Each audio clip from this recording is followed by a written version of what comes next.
Good time of day, guys! My name is Godzi, and welcome back to another episode of Higurashi When They Cry, Chapter 4, Himatsubushi. Last episode, which was like last week, so sorry for the long break in between episodes, we learned more about Hinamizawa's potential involvement with the kidnapping of the Minister of Construction's grandson. So, yeah.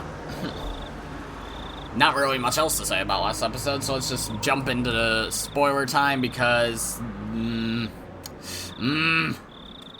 recent episode of the anime, you know, kind of fucking... wild. I don't know if I have much to say about it in the grand scheme of things, but... yeah, either way, let's just go into spoiler time. So if you don't want spoilers for Go... then go away. Okay, I did not expect it to go that way. At all. I mean, after it did the second little time skip, I figured, okay, we're probably gonna see others, right? Like, that's probably how it's gonna go. Like, especially after the third one happened, I was just like, alright, we're probably gonna end after 4.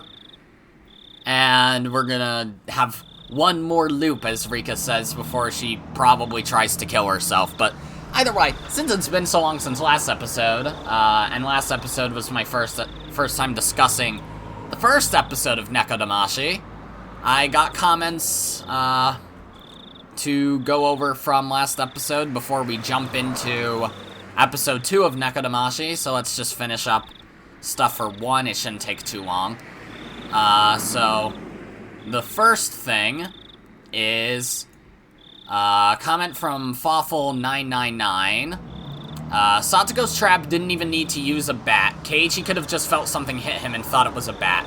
I think that's true. Especially since...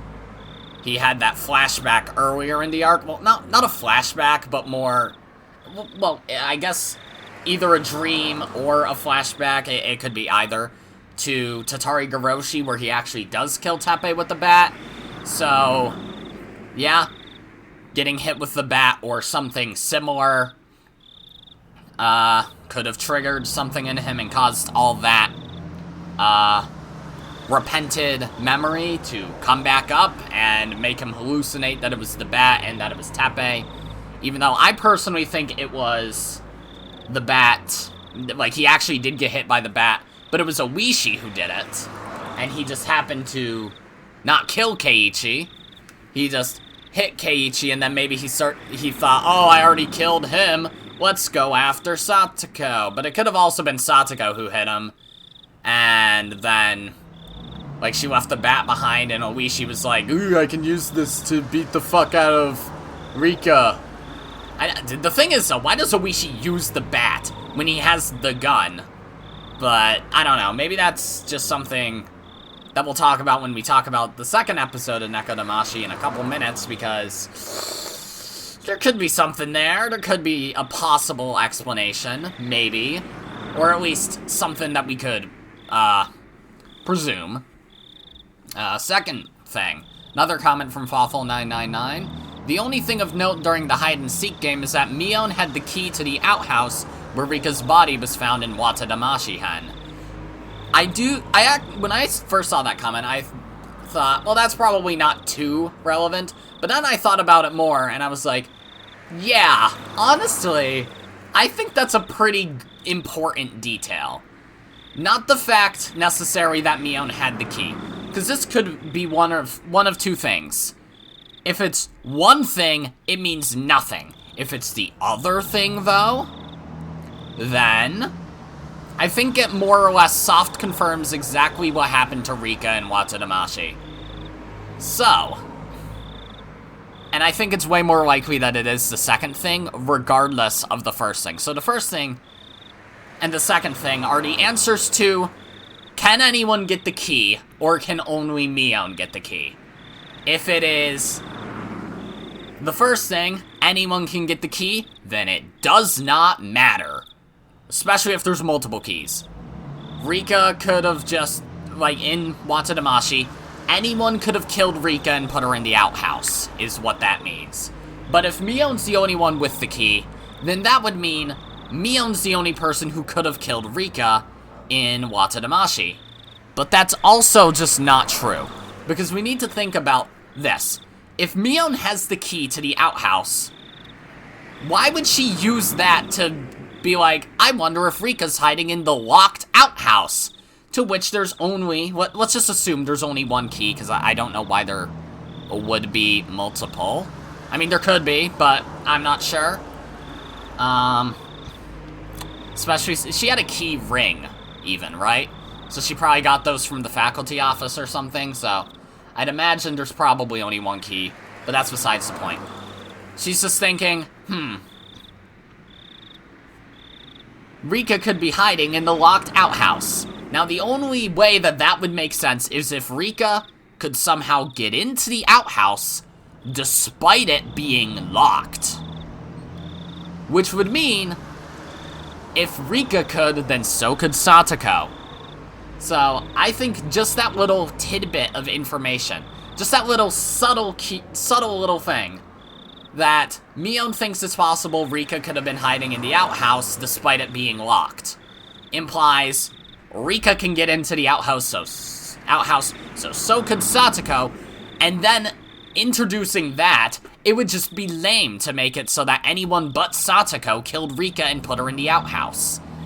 Because, like, if it was anyone else, they would probably need a key to even get in there, because the only reason why Rika or Satoko would be able to get in there is if they could crawl in or climb in, especially since there was a ladder.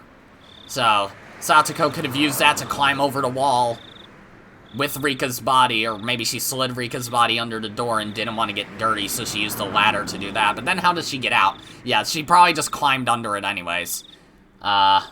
Regardless, I think that has to be, at this point, what happened in Watadamashi. I was already thinking that had to be the case, that Satoko had to have been the one to kill Rika. But I think at this point, there's not really any other way to look at it. Satoko killed Rika in Watadamashi. Which then brings us to a comment from Dapper Shinx, which is our last comment for discussing episode 1, which goes as follows. Go spoilers, would give my thoughts on the episode, but I did. Links to a YouTube video. I watched the video, by the way, so yeah, good video. A few things I neglected to mention in the video. These are more what I want to talk about. These 3 things.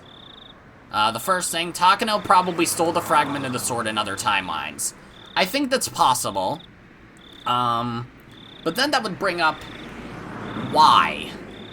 Like, because of Watadamashi, and the fact that Shion knocked the head off the statue, we can assume that just like in the original arcs, Tomitake and Takano go into the storehouse in every arc. So, it could be possible that when Takano went back into the storehouse in Watadamashi, she stole the sword fragment, which means she could have also done it in Onidamashi and Tataridamashi. The only reason why it was still there in Nekodamashi is because, well,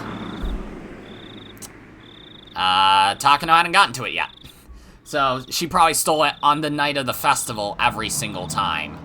So, yeah. So I think that's probably true. Next thing, Ooishi is clean, but the bat isn't. Satoko is still bloodied. Maybe it was used for the trap and he came along after. I think that's probably exactly what happened. I think Satoko hit Keiichi with the bat. I don't even think it was a trap, or it didn't need to be. I think Satoko hit Keiichi with the bat, failed to kill him, maybe then, I don't know, because, like, I initially had this theory of, like, Satoko doing murder-suicides and stuff, but then Tataridamashi happens, and now I don't really know what to think of that. It could be that she's like, I don't have access to a gun right now, because everything's happening way too fast in this fragment, or this world. So, I gotta make do with what I've got. Use Satoshi's bat, beat the fuck out of Keiichi, and then somehow beat the fuck out of myself. So maybe she tried to hit herself, and then was like, well, this isn't gonna fucking work.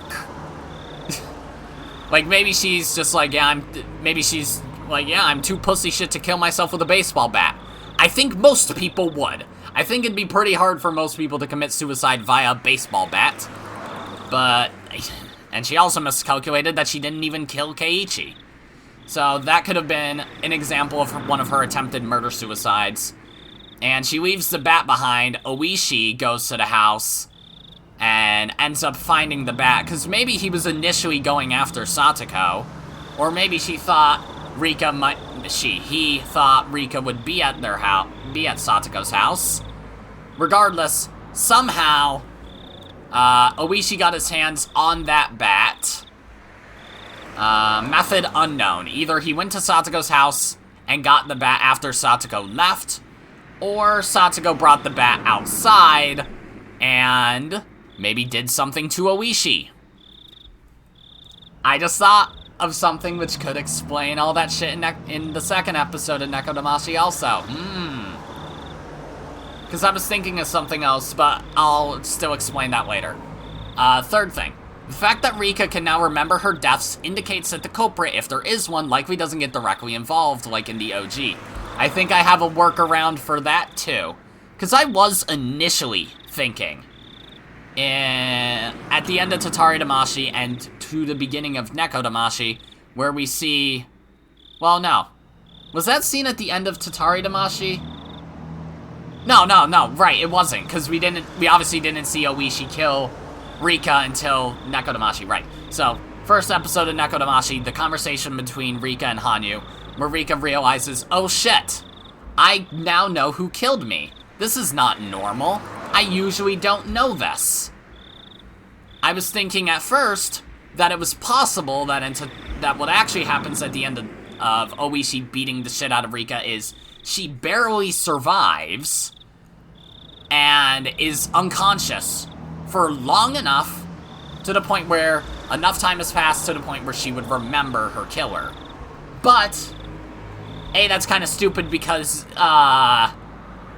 after the events of Nekodamashi, episode 2 of Nekodamashi, I want to say, I think it's fair to say that if Keiichi can one-bang Rika with a baseball bat, Ooishi could easily kill her with the same bat, it looks like, in 5 swings. You know? I think it's very easy. It would be really easy for, what, a 55 to 65, somewhere in that vein, year-old man, to use a baseball bat, a metal baseball bat, and beat an, 8 to 10-year-old girl to death in multiple swings. Gotta be possible, you know? So I don't think it's possible that she barely survived, waited a couple days had passed or something, she was in the hospital, and then ended up dying, so she remembered her killer. No, I don't think that happened. So, now we're moving into the second episode of Nekodamashi.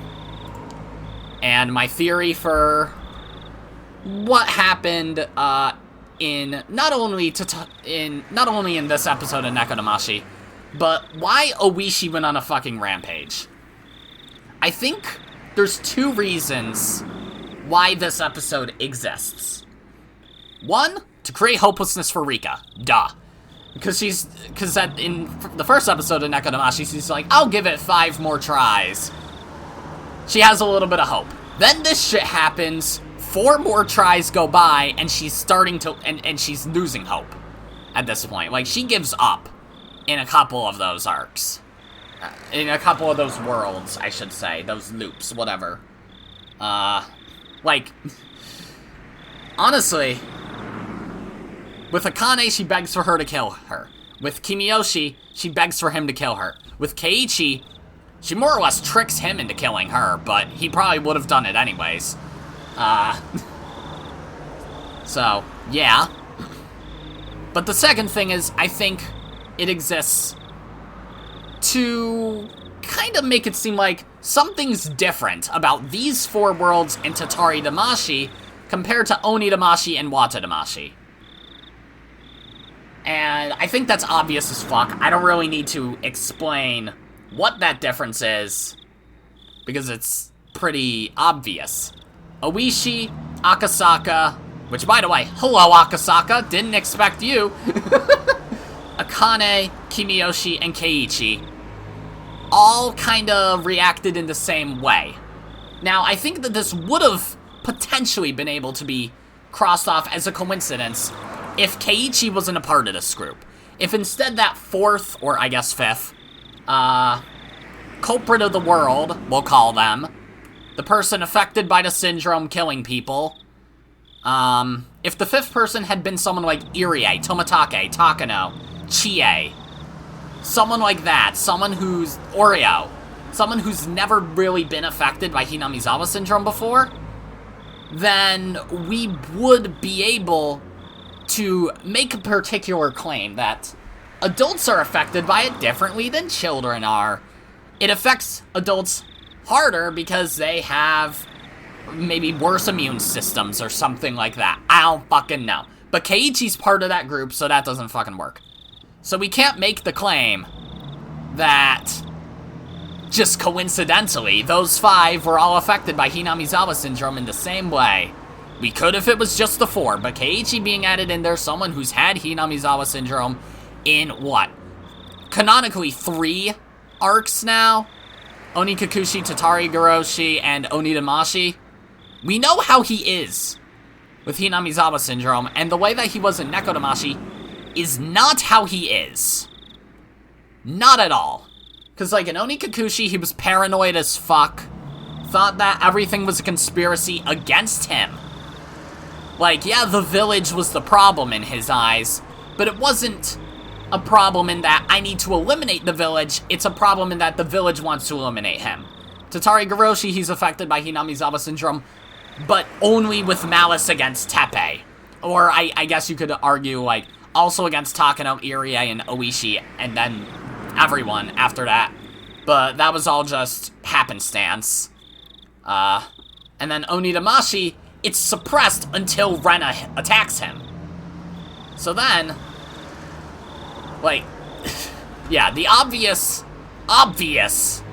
relation is that this seems like an accelerated version of Hinamizawa syndrome.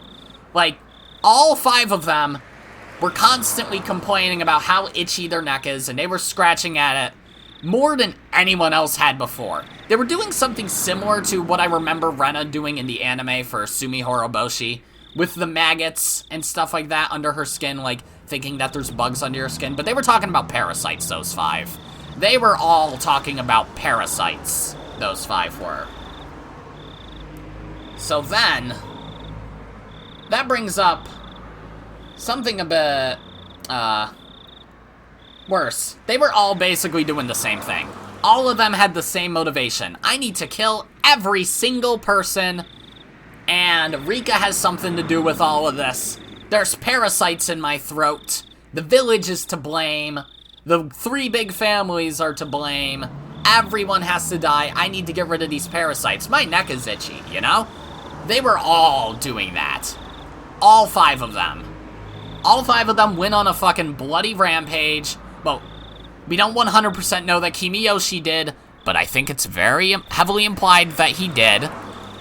And, well, they all ended up killing Rika, as well as presumably killing themselves by scratching their neck out.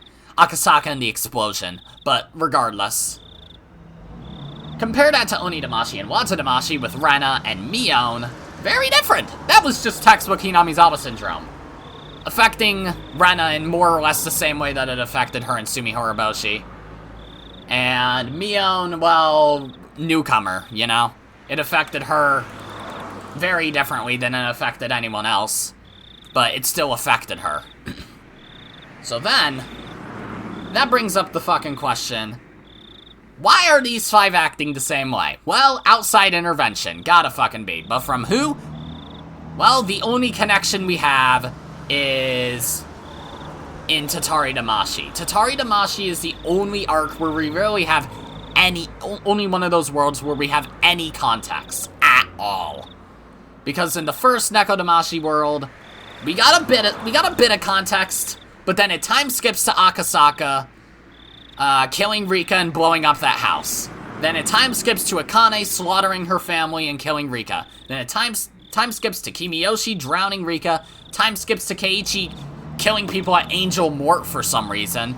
I'm not sure we're ever gonna get context for those 4 worlds, but I'm not sure we need them. I think those only existed, obviously, to hopelessness for Rika, but also create that parallel. These 5 are acting insanely similarly, which means there's gotta be a common problem. So whatever, if we can figure out what caused Tatari Damashi's problem, we can figure out what caused the other 4 by default, because they're all doing the same thing. So, it's Satoko. I don't think there's really any other answer at this point. Like, it's been, I probably would have figured out, at least by this point, had I not been told a while ago, hey, I think it's possible Satoko's a looper. And back then I was like, yeah, that makes sense. I agree with your theory, and I'll help expand on that by thinking about that too. But then we get to where I am now. I think if I hadn't been told initially, this would be the first time where I'm thinking something's up with Satoko. Because I think what happened at this point in Tatari Damashi is Satoko brings Keiichi to her house, hits him with the baseball bat, attempts to kill him, fails. Attempts to kill herself, realizes I can't kill myself, so I'll turn to a different option. And whether she did some Lambda Delta shit or turned to Featherin for help, she somehow got a hold of Ooishi, made him have an accelerated version of Hinamizawa syndrome, gave him a motivation to kill a bunch of people and target Rika, and gave him a weapon to do it with, the baseball bat. So, remember how I said, why would Ooishi use the baseball bat? He already had the gun. He was only using the baseball bat on Rika. Like, just Rika. The bat was already bloodied because Satoko tried to kill Keiichi, failed, tried to kill herself, failed. That's why it's bloodied. Oishi's using the baseball bat to torture Rika. All 5 of them were torturing Rika. Clear as day, they were just torturing Rika. I don't really need to explain why. Akasaka was stabbing her without killing her. Akane was probably doing the same thing, realistically. Kimiyoshi wasn't actually looking for parasites, he was using her as a sacrifice. But still, you could argue drowning her is torture still, you know? And Keiichi probably hit her a few times with the baseball bat at least before whack-a-moling her and ending it all. So, yeah. I don't like the idea that Keiichi ate her brains though, that's kind of weird. But either way, it made what Satoko did to Ooishi and presumably the other 4 made them more or less bloodthirsty killers. They went on entire fucking rampages. They just fucking zoomed right through everything. Just death, death, death, death, death. Everything. Just death. Anyone who gets in the way of me killing Rika and destroying this village is going to die. How Satoko relates to all of that is different. Because it's like, we know she dies in Tatari Damashi. Rena tells us as much. But, we don't know how. So, I think it is possible that at the end of it all, Satoko tells Ooishi, now kill me. And in the other arc, she tells Akasaka, and she tells Akane, and she tells Kimiyoshi, and she tells Keiichi, kill me, kill me, kill me, kill me, kill me, kill me, kill me. So, yeah, there's definitely more context to each of those worlds, which we may or may not find out, but regardless, something else, the last thing that I want to talk about is the fact that in that episode, we got a list of days when we time skipped to each of those worlds. So, I want to see if I can find that list. I just want to see if I can find it. So... if I can find... Neko Damashi...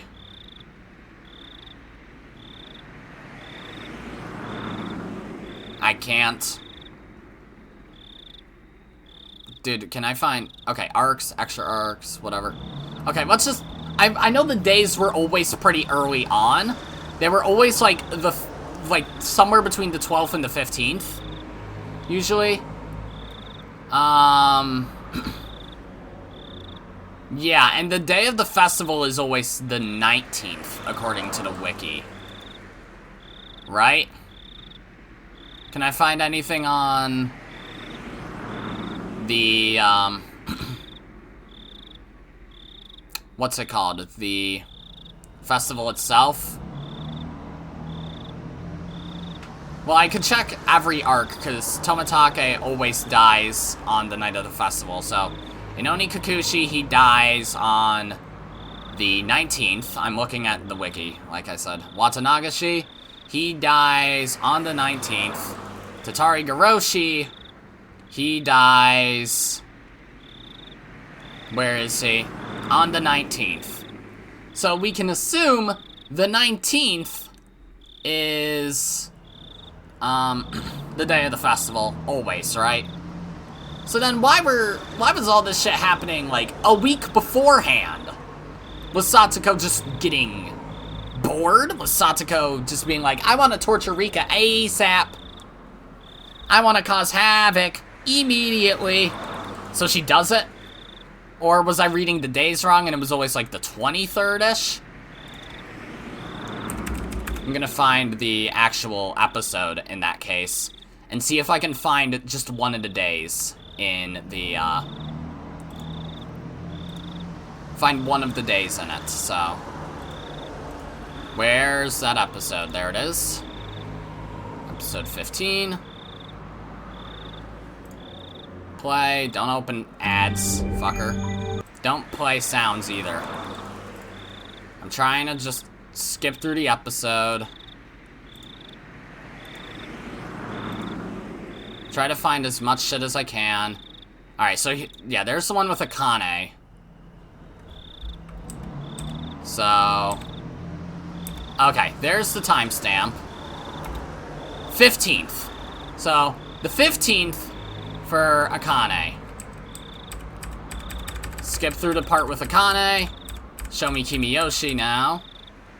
Okay, no, Kimiyoshi's was on the 21st. So that one was after the festival. Couple days afterward. So now show me Keiichi's. Keiichi's I know happened real early. That was like the 13th or something. Yeah, the 13th. So a whole week before the festival. Now, if I can find what day, the shit happened to Rika and Akasaka's arc, it doesn't show the day. It just cuts straight to her being bloodied on the floor. But, yeah. So we have days for those three, so there's not really any consistency to the days after all. Never mind. But either way, I think Satoko's somehow doing something, either with her Lambda Delta powers, or, with help from Featherin, or by stealing shit from Takano. She's doing something. Like, maybe she's double injecting people with Hinamizawa syndrome, and it's giving them a worse version of it. Not sure. But the similarities imply it was all caused by somebody, especially with what Keiichi does. So, yeah. That's all I gotta say. That was half an hour. Let's read. Welcome back, guys. Let's read. Is that everything? If you want, I can drop you off wherever you like. Sorry. In that case, the station where we originally met, please. A rural road where even a streetlight was rare. I couldn't see anything. I wasn't aware of anything but the asphalt that was lit up by the headlights. Outside of that light, was it simply darkness? Or was there something lurking there, waiting to strike? I had to think I drew the short straw here. I wanted to go back to Tokyo. For some reason, the voice of the girl warning me to go back to Tokyo still lingered in my head.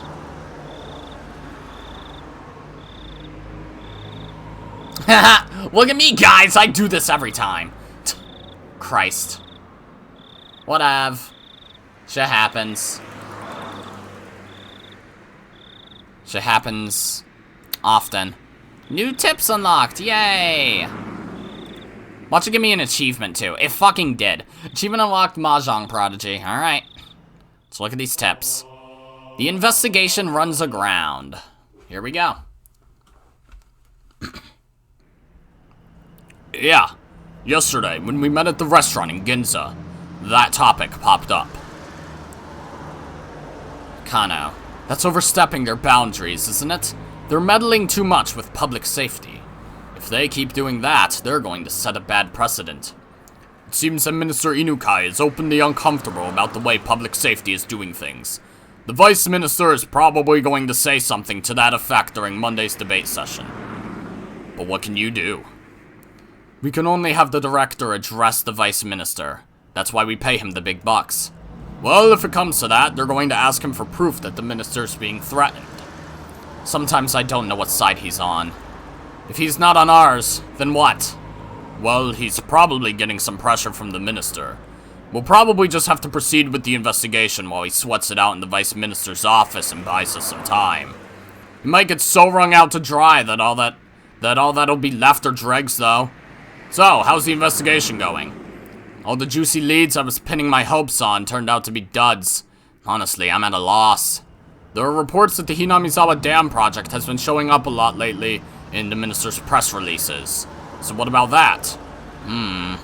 Well, you say showing up, but it's really more of a very slight feeling than something strange. He just happened to mention it during his speech at the XX Prefectural Forum, so it just might have been something that he was mentioning because it was relevant at the time. If I remember correctly, a local organization there was protesting quite violently, no?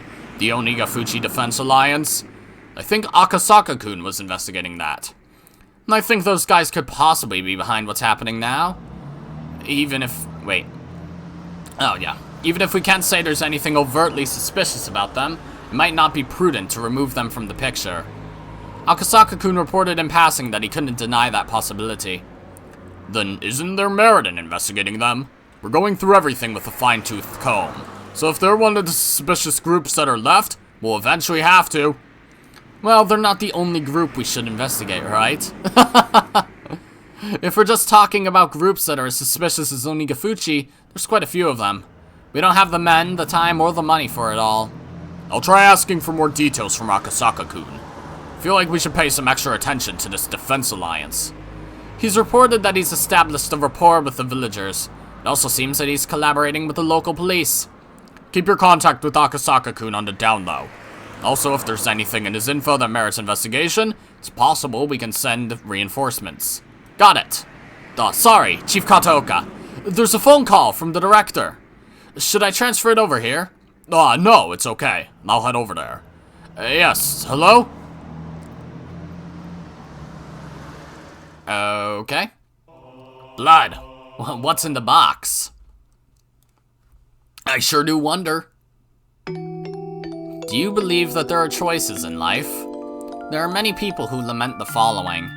If there only existed points in life where there were clear choices to make, we would be able to scrutinize those carefully and make decisions that would lead us to a better future. Realize this is a bad time, but I forgot to mention something kinda important in the spoiler discussion. So, yeah, this should only take like 30 seconds, but don't bank on it. Spoiler time for Go. If you don't want that, then, mute. Okay, so, I completely forgot about what Rika said at the very end of the episode about St. Lucia's Academy. Unless I'm mistaken, and I want to check, just to make sure I'm not being stupid. That is not how you spell wiki, but whatever. Okay. I just want to look at Umineko, Angie. Just tell me where she fucking goes to school. Just tell me the name of her school. That's all I want to know. Because I'm 95% sure that it's St. Lucia's. Where is it?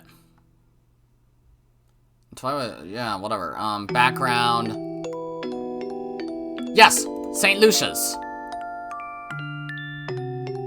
It is featured in Higurashi.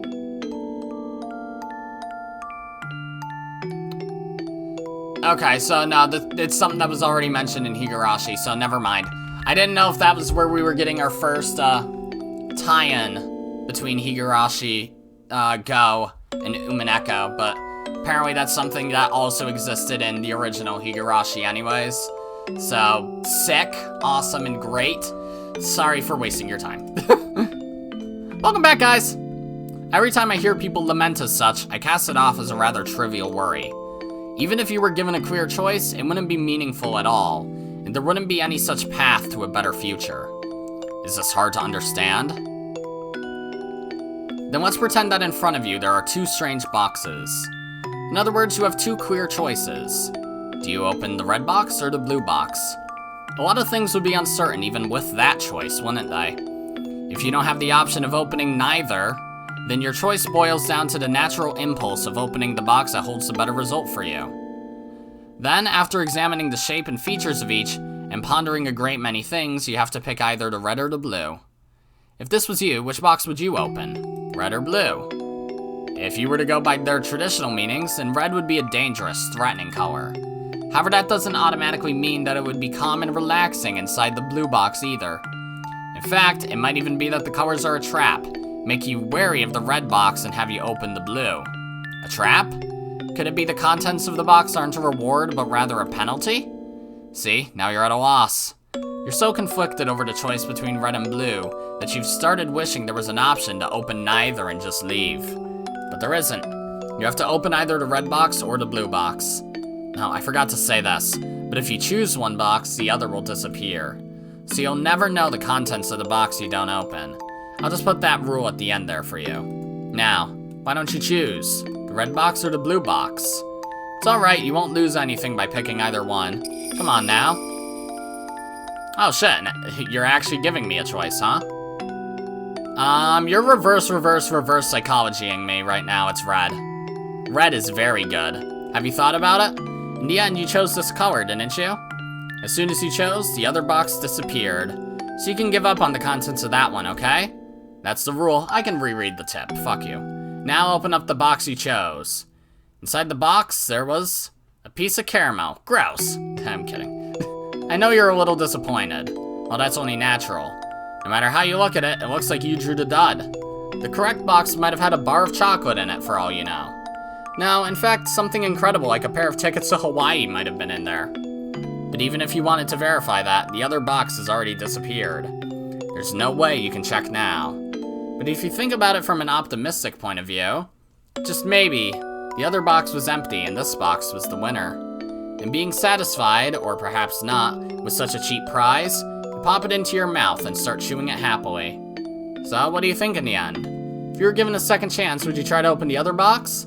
But unfortunately, the chance to choose between the red box or the blue box is come and gone, never to be seen again. The chance to change your selection will never come. Don't your parents often say, every choice you make in life only happens once, so choose carefully? See? Choices aren't that great after all. Aren't you a little disillusioned now?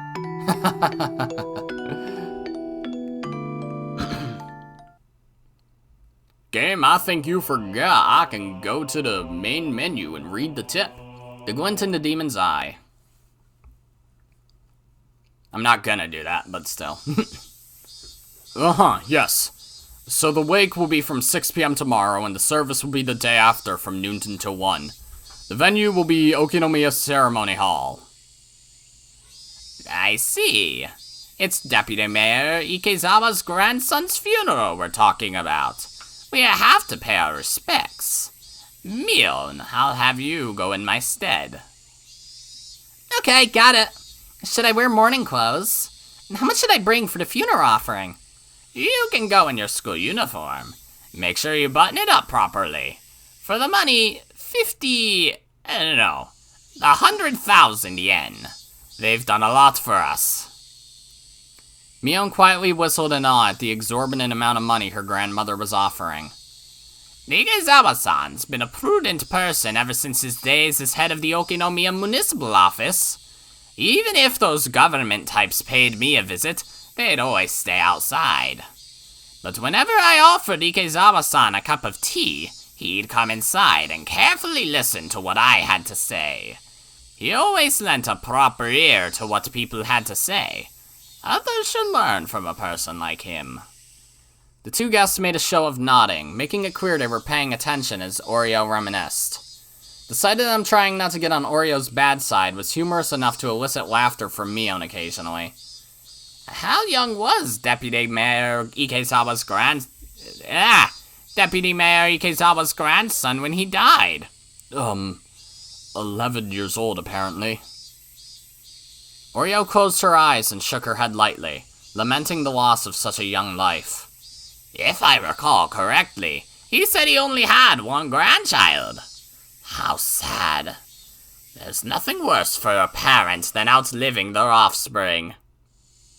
You're really nice to other people, Granny. If Shion or I died, would you be this sad? Don't be stupid! Saying something like that is bad luck! Having got the reaction she expected, Mion cackled. The two guests, unsure if they were supposed to laugh along, instead forced awkward smiles. We'll take our leave for today, then. We'll be by tomorrow evening at 5 to pick you up. Until then, please excuse us. After bowing their heads repeatedly, the guests left by the front door. Mion saw them off, waving her little hand goodbye. They're gone. It must be rough for them to pay you a courtesy visit, Granny. It would have been fine if they just broke the news over phone. Well, it was true that Oryou Sonozaki was a central person for both her relatives and the residents of Hinamizawa village as a whole. As a voting bloc, they numbered into several thousands. It wasn't hard to imagine the mayor would try to pander to her. Unlike Mion, however, Oryou was looking up longingly at the sky from the veranda. What's the matter? Are you going senile? I just thought that no matter whose grandson it was, I'd feel sorry for them. Saying that, she let out a deep sigh. Mion was let down, as normally her grandmother would have scolded her for her attitude. Mion, you know, that minister's grandson, how long has it been since he was abducted? 4 days, maybe? Oryou let out another deep sigh. He may be the grandchild of our bitter enemy, but I still feel sorry for him. Really? That's enough of a warning. We should bring this to an end soon. The playful expression drained from Mion's face, leaving behind a stern one. And then, as if to ascertain Oryou's will, looked into her eyes. Oryou, expressing her intention with only those eyes, looked back into Mion's. I want some tea. Could you call for some? Some of that chocolate, too. Mion gave a small nod, then turned around. Shimiko-san, are you there? Grandma wants some tea. Could you prepare some? From far away, a voice responded in the affirmative. Mion, after confirming she'd been heard, picked up the phone and began dialing.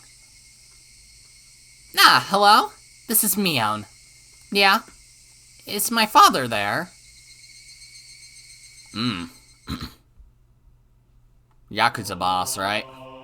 From what I remember. Alright, well, let's continue then. I had a restless night's sleep. I did nothing but turn over repeatedly during a night that seemed like it lasted for eternity. Even then, I eventually fell asleep at some point, not realizing how high in the sky the sun had risen. I shook off the urge to go back to sleep. It was then I noticed that the phone was ringing. The time was almost 10:30 in the morning. It was clearly too late for a wake-up call. Akasaka-san, good morning. It's Ooishi. Waking up to the sound of Ooishi's voice was a little too much of a shock. My delicate ears were ringing. But thanks to that shock, I was suddenly wide awake. Hello. Good morning. Could it be you just woke up? Even though you're on assignment, it's still not good to be asleep during regular business hours. You're absolutely right. I'll be more careful in the future. I have another tidbit that might wake you up even more. There was something interesting mixed in with the lost and found at the Hinamizawa police box. Lost and found? Let's leave the details for when you get here. You think you'll be able to make it before noon? No, I'll be there right away. Ooishi already knew what my mission was. Since Ooishi said it was something that would wake me up, it was hard to believe that it would be irrelevant to me. Honestly speaking, judging by the information from Sato-san yesterday, knowing that my cover was already blown, I couldn't wander to and from Hinamizawa carelessly. In other words, my investigation was at an impasse. If there was some information there that could put me back on the trail, that'd be nothing less than a stroke of good fortune. After vigorously washing my face, I pulled on my jacket and hailed a taxi, heading towards the Okinomiya police station. Oh, you're here. The genius Mahjong player has arrived. My apologies for being late. So, exactly what popped up? With absolutely no intention of reminiscing about last night's Mahjong game, I pressed him to get to the point. Ooishi, anticipating that I would act that way, cut to the chase without any resistance. Like I said earlier, something arrived from the Hinamizawa police boxes lost and found this morning. Lost items that were turned over to the police box were sent to Okinomiya Station after the paperwork was filled out. Ooishi pulled out a plastic bag from a drawer and laid its labeled contents on the desk. Is that a wallet? Indeed. There was small change inside, but no bills. We thought that a pickpocket threw it away after pulling out the contents. At first. I didn't understand how this wallet, so far removed from Tokyo, could possibly be related to the kidnapping. If it had drawn Ooishi's attention, it would have to be something dramatic, like if the wallet belonged to the missing grandchild. That would be absurd. Like something that convenient would happen. If that was it, then there were probably initials written on the wallet. Like the initials of Toshiki Inukai, the minister's grandson, T.I. Thinking like that, at this point I didn't suppose that this wallet was something that could get Ooishi so excited. Ooishi, after putting on a pair of disposable plastic gloves, handed me a pair of the same. I didn't feel that this wallet was such an important thing, so I had my doubts about whether there was any point in putting on gloves. However, I didn't want Ooishi's intentions to go to waste, so I put them on. Ooishi opened up the plastic bag and pulled it out, showing me the back. As I had imagined, there were initials engraved there. But it was slightly more detailed than what I had thought, with Toshiki I marked on it. Ooh. Ooishi grinned at me with a look on his face that said, "See? We can't confirm that this belongs to the minister's grandson," I informed him calmly. This wallet was irrelevant. It was nothing more than Ooishi's overeagerness. First of all, there was absolutely no way in this distant locale that the missing grandson's wallet would be found with such convenient timing. After all, the Onigafuchi Defense Alliance wasn't related to the case in the first place, so there was no way this wallet belonged to the grandson. Why I wanted to decide that was the case, even I didn't really know. Even though what should have been a top secret case was leaked before I'd even been dispatched. In this situation, how could I say that this was definitely unrelated? Would it be more prudent to pay more attention to this wallet? It had only been a couple of days since I arrived in Hinamizawa, but in those couple of days, due to the number of remarkable events, my nerves might have become just a little frayed. Shaking my head slightly, I cleared it of unnecessary thoughts. Ooishi opened the wallet's zipper, revealing the contents. Inside was small change and a number of crumpled receipts. Ooishi, from that jumble, pulled out a folded card. Seeing that, my heart stopped for a moment. It was a card from a dental examination. The name Toshiki Inukai, and the age. A perfect match. The dentist's location was in Tokyo. There was no need to explain any further. How far was it from Tokyo to Hinamizawa? It was far enough that taking the bullet trains and cars would still take several hours. Why would a wallet with a dental examination card from Tokyo inside show up in Hinamizawa?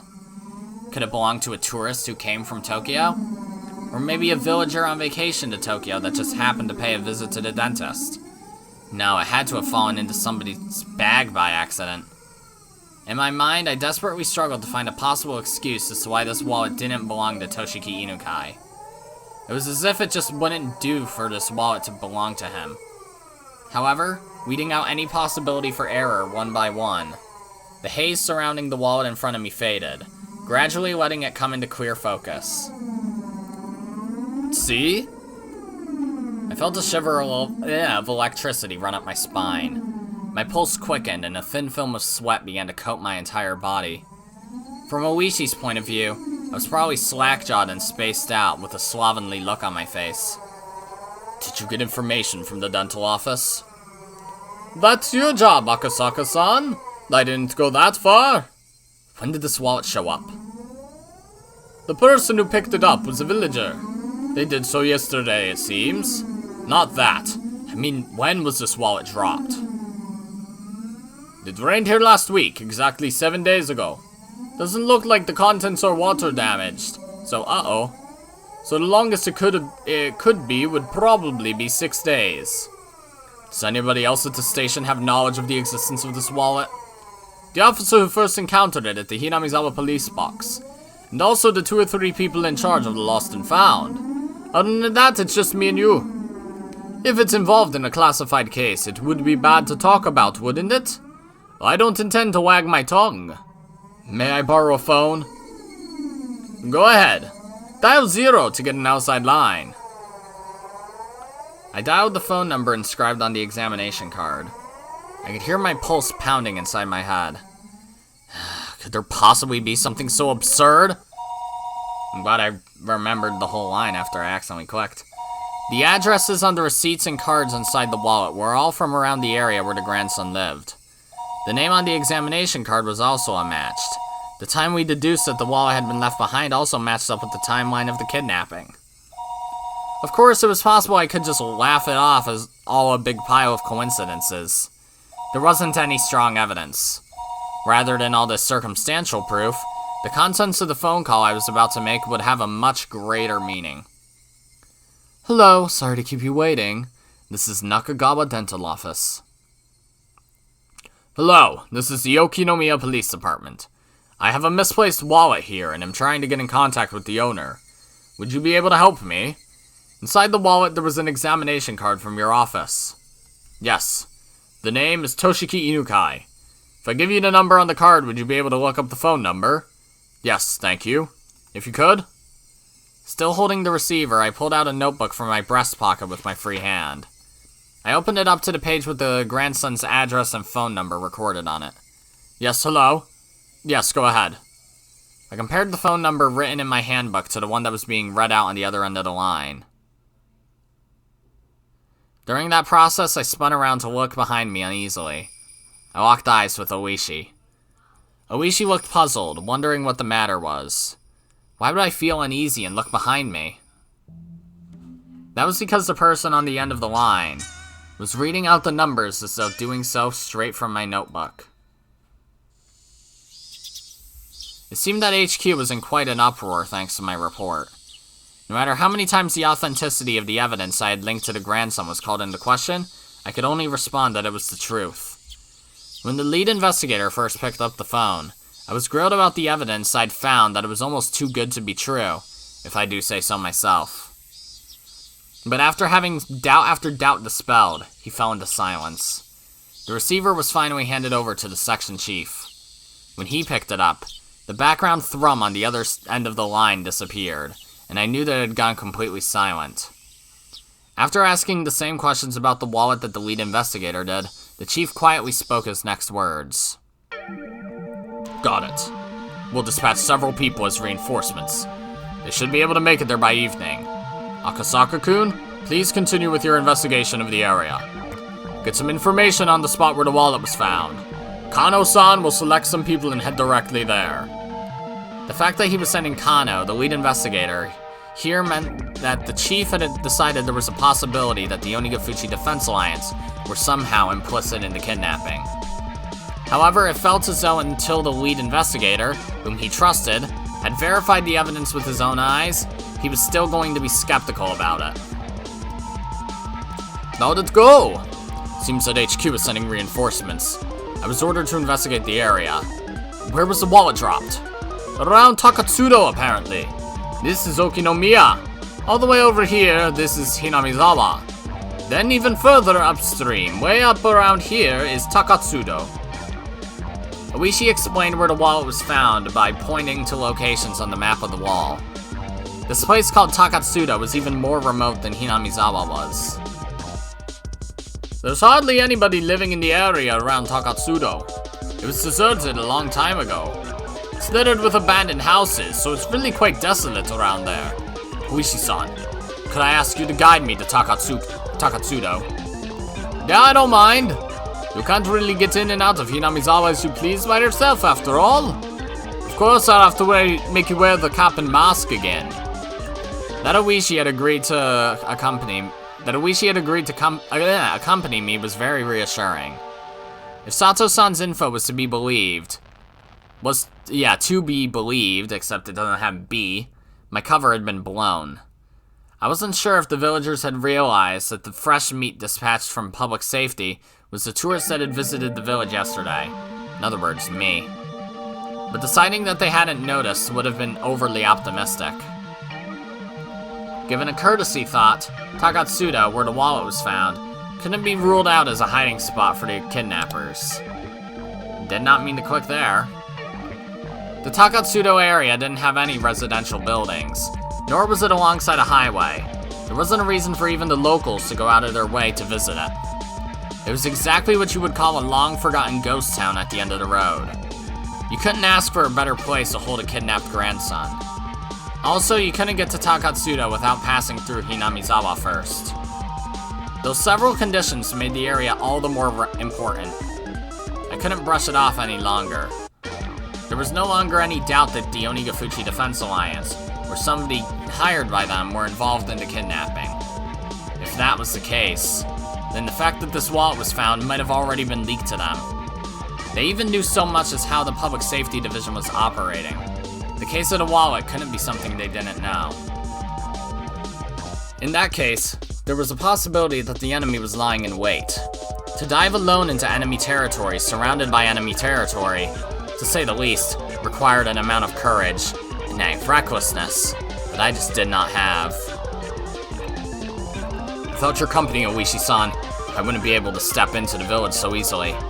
Thank you very much for your cooperation. Honestly, I thought you would ask for more money. Well, if we're being honest, Hinamizawa isn't exactly a place I like to go to. I'd at least appreciate it if you paid for the cab fare. Still, it's not a request I can refuse from a friend that's played at the same table as me. Foo-foo-foo. Ooishi grinned as he pounded me on the back. It struck me that he just didn't want to jump ship rather than having any sort of sense of duty towards his job. Even so, that didn't really matter. Right now, I really appreciated the gesture. Well then, shall we hurry up and get going? If the enemy knew that the police had obtained the wallet, then they would probably have moved the hostage to a different place. There wasn't a moment to lose. But Ooishi, without regard to the fact that we were about to head out, began to remove his jacket. What are you doing? Well, just a precaution. If you want me to poke the beehive to get your honey, I have to be rather well prepared, you see. Do you want to put one on too? What Ooishi pulled from the drawer below the desk was a stab-proof vest. Alright. His name was Toshiki Inukai, the grandson of the Minister of Construction, Inukai. There was only one reason for him being here. If he didn't include gym or art class, his grades were above average. That was the result of having private tutoring sessions twice a week. If you omitted the fact that he still couldn't do pull-ups, there wasn't much else that would make him hate school. Of course, he understood full well that his grandfather was a cabinet minister. But he also knew that not too many people were that interested in their relationship. He didn't like to go out of his way to bring up his grandfather or to call him the Minister of Construction. And finally, he at least tried to know a little more about what kind of work the Minister of Construction did than your average Joe. What that entailed was that when you tried your best to make life better for the masses, sometimes you made a few enemies. God. He knew that all too well from the time he'd spent as class representative. His grandfather had many enemies. He knew that he might personally catch some of that fallout, so he had to be twice as cautious. He was taught that by his parents. That's why, the moment he was kidnapped, he instantly knew that this was one of those occasions. He understood that he wasn't being treated as Toshiki Inukai the person, but rather as Toshiki Inukai, the grandson of the Minister of Construction. That he wasn't personally at fault, but that this was the result of some unavoidable trouble with his grandfather's work. It made little difference, but when he realized it wasn't because of anything he did, he was able to relax, if only a little. Of course, at first he was struck with a terror befitting his age, wondering what was going to happen to him. But after a while of being tied up and only able to stay lying down, he began to ponder a great many things. First, he thought about the reason he was being abducted like this. He understood the answer to that easily. He was taken hostage to coerce his grandfather to minister. There was no doubt about that. He didn't know exactly what the Minister of Construction did, but it was easy to imagine that there was much to be gained from threatening him. He respected his grandfather more than most. He earnestly believed that his own grandfather was within the top 20 of the most important people in Japan. That was exactly why he wouldn't forgive anybody who tried to threaten his beloved grandfather. More importantly, he wouldn't forgive anybody who would use him as a tool to threaten his grandfather. His grandfather was really busy and rarely had time to meet with relatives. That's why, with what little time he did manage to scrape together, he just dropped by unannounced. And as an apology for not being able to meet during New Year's or summer vacation, he doted on his grandson. Very, very much. The number of times that Toshiki was looked upon with disregard just because his grandfather was a politician and a minister certainly weren't few. But he never thought even once that he wanted his grandfather to quit being a politician. Because it was his beloved grandfather, he wanted him to continue his career as long as possible from the bottom of his heart. However, Toshiki was now being held hostage, and his grandfather was being threatened. His grandfather, who called him the apple of his eye, was surely suffering. He might do anything to save his grandson. Maybe even putting aside his ideology if it was required to save his grandson. God. He might cave into the culprit's demands if it meant saving his grandson. When Toshiki thought about that, an inexplicable anger welled up within him. In his current situation, he was unable to forgive the cowards who would make his beloved grandfather suffer by using such dastardly means. That feeling swelled up inside of him, displacing the fear. What he thought of first was something any boy would imagine. Get out of these bonds, beat up the bad guys, then hand them over to the police. Images of all the brave heroes from all the manga he had read passed through the back of his mind. In his imaginary scenario, he slipped his bonds easily, floating like a butterfly to evade his captors, then stinging like a bee to bring them all down. In the end, it was nothing more than his silly little fantasy. But with his vision obstructed and unable to see anything, it was something that he could get into more than any anime at the moment. In actuality, he was enjoying these little scenarios in his head for the long period of time he was tied up. His captors hadn't really done anything to him that they would feel sorry for. However, eventually he began to grow tired of his fantasies, and more realistic scenarios began to run through his head. It was then he realized that none of them were a solution. Yes, he wanted to do something for his grandfather who was being threatened. That he was being held here to inflict pain on his grandfather was the thing that he could at least forgive, and also the most vexing. And then he noticed. There was a much simpler way he could save his grandfather without having to beat up his despicable captors. That was to remove himself as a hostage from the hands of these villains. If he was to disappear from here, his captors would have nothing to threaten his grandfather with. The captors had restrained him, but they didn't treat him roughly, and they made sure he was fed well enough. Meaning at most, he was nothing more than the means for their treat. They weren't looking to bully or kill him out of spite. If he behaved, no ill would befall him. Realizing that gave him a strong sense of courage. And carrying this train of thought thus far, he let it run its course to its natural conclusion. Right now, at this moment, Toshiki Inukai had decided to escape.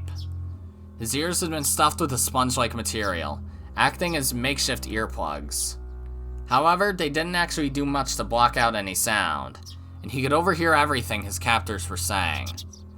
Realizing that this was to his advantage, even when his captors spoke to him, he acted like he couldn't hear them due to the earplugs.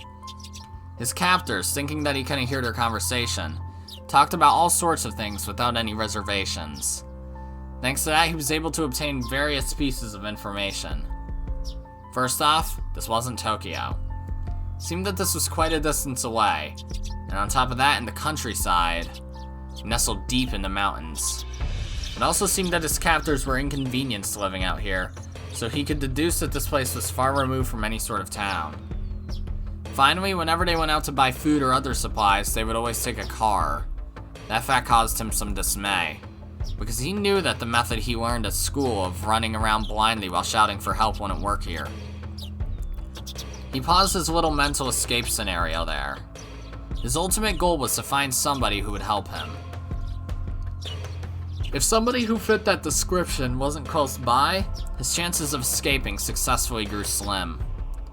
A desolate, far-off land deep in the mountains. A place where you couldn't even go shopping without using a car. In this situation, escaping would be pretty difficult. He grew depressed, and after a little while, he returned to his original scenario. Imagining becoming a hero, like in the manga he read, and beating down his captors became his respite. Ah, God. However, as he played those delusions out in his head, his heart, hating to surrender, continued to search for a way to escape. And then, he thought of a way. If the goal was far away, then all he had to do was get closer. His goal in a nutshell was to find somebody who would help him. In other words, somebody other than his captors. If he faked being sick, then his captors would have to take him to the hospital or bring a doctor to him. They would probably be reluctant to do that, but he already knew that the hostage was more important than anything. In the off chance that something happened, like him dying occurred, they wouldn't be able to threaten anybody anymore. Luckily, he had an experience that would help him fake a serious illness. At the end of last year, he was inadvertently involved in a car accident and had to undergo surgery. The scar from that surgery was still clearly visible on his lower torso. He recalled the pain and suffering from that time. The existence of that experience would make a huge impact on the realism of his performance. He was quite confident in his ability to fake an illness. Alright, well, I'm not gonna lie, guys. I'm pooped. I realize this is kind of a short episode with the fact that I've talked about the new episode of the anime for more than half of the episode. But still, I gotta end things here. Hopefully I'll be more consistent with this series from now on, at least. And I'll be in not a better mood. I can't think of the right word. Hopefully I'll just feel better for next episode. So, yeah. Either way, that's going to be it for this episode, guys. If you liked it, then be sure to press the like button. And if you didn't like it, then fuck you too. Remember to subscribe, follow me on Twitter, and hit that notification bell to stay up to date on all my videos and stuff. And as always, my name is Godzi, and I will see you all next time. Goodbye! Yeah.